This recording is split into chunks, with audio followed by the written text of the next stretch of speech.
Buenas noches, compañeros. Quiero presentar la actividad número uno, conceptos fundamentales de física electrónica.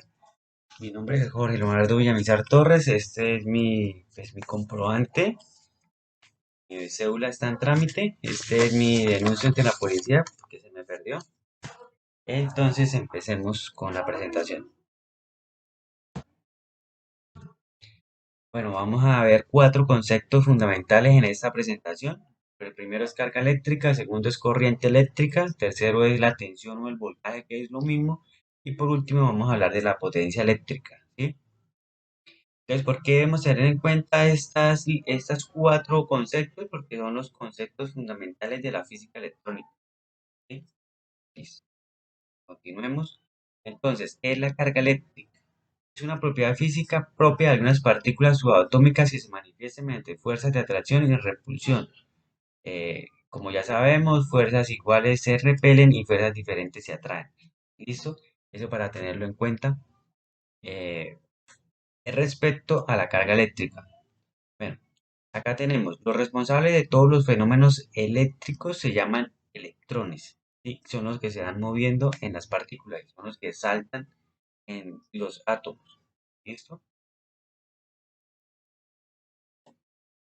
Esa es como un ejemplo de carga eléctrica. Podemos hablar de los rayos. Entonces, ¿por qué los rayos? Porque en unos pocos segundos pueden liberar muchísima carga eléctrica desde las nubes que caen a la Tierra, ¿sí? Un ejemplo, un rayo no tiene un destino prefijado, o sea, él cuando sale no es que vaya a caer en algún punto específico que ya sepa cuando salió, no, él va bajando y ahí es donde encuentra su lugar de destino. El viento es un mal conductor, para que lo tengamos en cuenta. Entonces, la caída de los rayos en las tormentas supone grandes intercambios de carga eléctrica entre las nubes. Transfiere carga negativa hacia el suelo en forma de descarga ramificada. ¿Listo? Eso también, los rayos pueden liberar muchísima potencia eléctrica, que ya vamos a hablar de ella, por muy pocos segundos. Bueno, características de la corriente eléctrica. Entonces, depende de un potencial eléctrico y de la resistencia del conductor, ¿sí? Bueno, una dirección. El movimiento de electrones viaja desde el polo negativo hacia el polo positivo, siempre en todos los circuitos eléctricos, ¿sí? Sale el negativo de la batería o de la fuente y entra al consumidor y regresa por el polo positivo. Y una característica convencional es del polo positivo al polo negativo del circuito generador a través del circuito, valga la redundancia. Es un movimiento ordenado de cargas libres de electrones que circulan a través de un circuito o un conductor, ¿sí? Ya lo vamos a ver acá en la siguiente imagen. Bueno, primero que todo, acá tenemos la ley de Ohm, ¿sí? Nos especifica tres fórmulas que son universales. La resistencia es igual al voltaje sobre la intensidad. El voltaje es igual a intensidad por resistencia y la intensidad es igual al voltaje sobre la resistencia. Y acá está el flujo de corriente, ¿sí? Ahí tenemos una batería y vemos que sale de la batería por el polo negativo, entra a nuestro consumidor y retorna por el polo positivo. Bueno, tipos de corriente eléctrica. Tenemos corriente eléctrica continua y corriente alterna. La corriente continua siempre circula en un mismo sentido. O sea, acá en la gráfica lo podemos ver. Siempre es recta, una recta, ¿sí? Bueno, puede tener un rizado o algo así, pero va a tender siempre a ser una recta. Corriente alterna quiere decir que una señal sinusoidal, ¿sí? Las cargas eléctricas cambian de sentido en el movimiento de manera periódica. Bueno, acá tengo una pregunta para todos y la vamos a responder de una vez, pero quiero que tomen un tiempito y la pensemos. ¿Qué tipo de corriente usan los dispositivos electrónicos?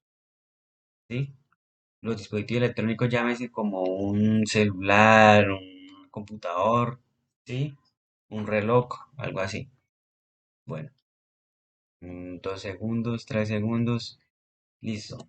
La corriente continua es la que usan estos dispositivos. ¿Por qué? Porque ellos manejan números binarios. Entonces, sirve para almacenar la información. ¿Listo? Entonces, acá está la respuesta más técnica. La corriente continua se utiliza como una forma de almacenamiento de memoria temporal, ya que la información digital pasa por caminos conductores de un circuito lógico al siguiente. ¿Listo? Para que lo sepamos. Bueno, este es otro punto de la tensión o el voltaje. Bueno, la tensión es una fuerza electromotriz que se conoce como FEN, ¿sí? Empuja los electrones cargados de corriente a través de un lazo conductor, lo que les permite trabajar. O sea, el voltaje es la fuerza que empuja, ¿sí? Pero no es la corriente, es diferente.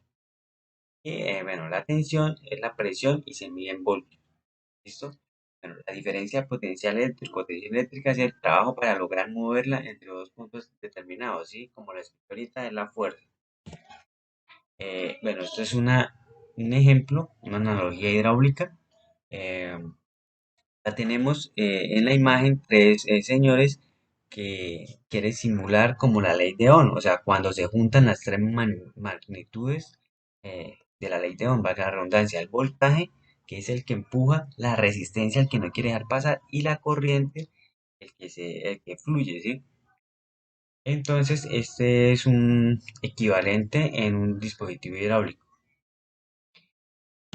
Es la potencia eléctrica. De la potencia eléctrica tenemos, bueno, primero la potencia eléctrica es lo que consume un dispositivo, que es en watts, la potencia. Hay tres tipos de potencia eléctrica, está la activa, la reactiva y la aparente, ¿sí? La potencia activa es la que se registra en los contadores, o sea, la que nos toca pagar. La reactiva es la que consumen los transformadores o dispositivos que tienen una bobina para generar campos electromagnéticos. La aparente es la que se obtiene a través de fórmulas y el teorema de Pitágoras. Bueno, acá en este tenemos también el tema de fórmulas. Potencia es igual a I por intensidad por voltaje. La intensidad es igual a la potencia sobre el voltaje y el voltaje es igual a la potencia sobre intensidad. Acá ya, para terminar, la pregunta problematizadora, ¿cuál es la importancia del sentido del campo eléctrico y el movimiento ordenado de las cargas a través de un conductor? Bueno, primero debemos saber que cualquier carga eléctrica ejerce en el espacio que le rodea fuerzas de atracción o repulsión sobre otras cargas. Estas fuerzas varían según la ley del Coulomb. Eso es lo primero. Y el segundo es que el flujo ordenado de carga se mantiene de esta forma teniendo en cuenta la dirección de la corriente eléctrica. Bueno, acá lo explico de esta manera. Actualmente, digo, un ejemplo, todas las vías tienen un sentido de giro determinado, ¿sí? Si se cambiara todo eso, armaría un caos total. ¿Por qué? Porque ya cambiaría las leyes de la electricidad prácticamente. Ahorita no se va a hacer eso porque digamos, si usted quiere llegar a su destino, lleguen a encontrar una fórmula, sabemos que así está bien y así la vamos a hallar. No es más, muchas gracias por la atención prestada. Feliz noche.